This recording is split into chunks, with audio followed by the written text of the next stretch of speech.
Mina Mediteri. This is my second video for my 582 final presentation for SSCI Spatial Databases.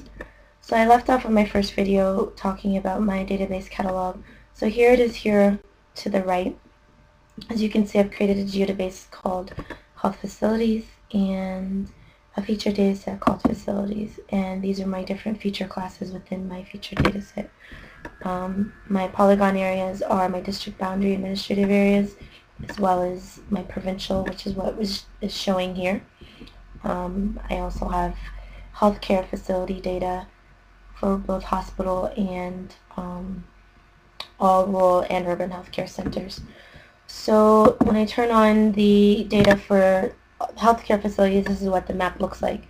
So here you can see the different healthcare facilities, both the primary, secondary, and tertiary level hospitals, health-associated health centers, and health posts. So the reason I wanted to create this database is because I wanted to identify where in the country the various healthcare facilities are and what resources were available within each healthcare facility. To ensure that my healthcare facilities were within the provincial and district areas, I created a facilities topology here to ensure that all these facilities fall within each of these provincial and district boundaries.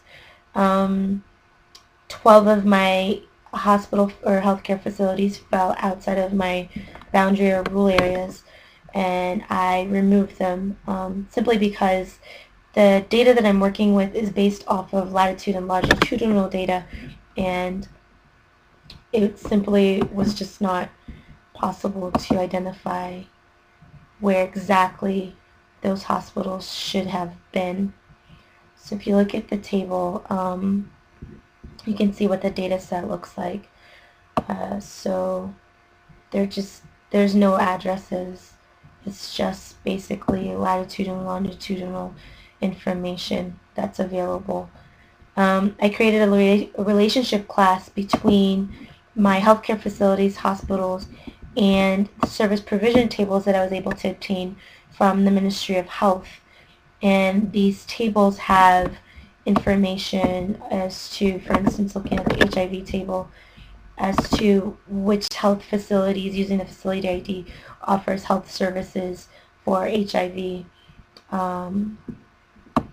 So this is what the table looks like, and this is basically the information that I related to the healthcare facility table and data set that I had using the facility ID for each feature class as my foreign and primary keys. So if I click on one of these health centers, the information as to what's available is listed here. So here there are 3 healthcare facilities within this location. They're government run, and one is a clinic. So this was part of the problem I had with my database. Much of the data that I have was difficult to obtain, and it was very poor quality. As you can see here, a lot of the information is missing for this particular health facility. So some of the information is not readily available. There is some child health services that's available at this particular clinic. There's a pharmacy service that should be available. However, that information is primarily missing from this particular data set.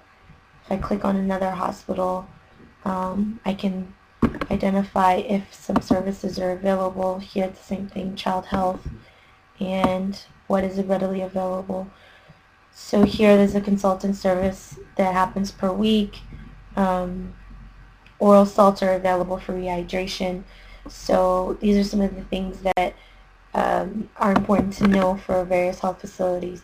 So in the future, it would be nice if I could obtain better health data for these various services, and that could help with better decision making.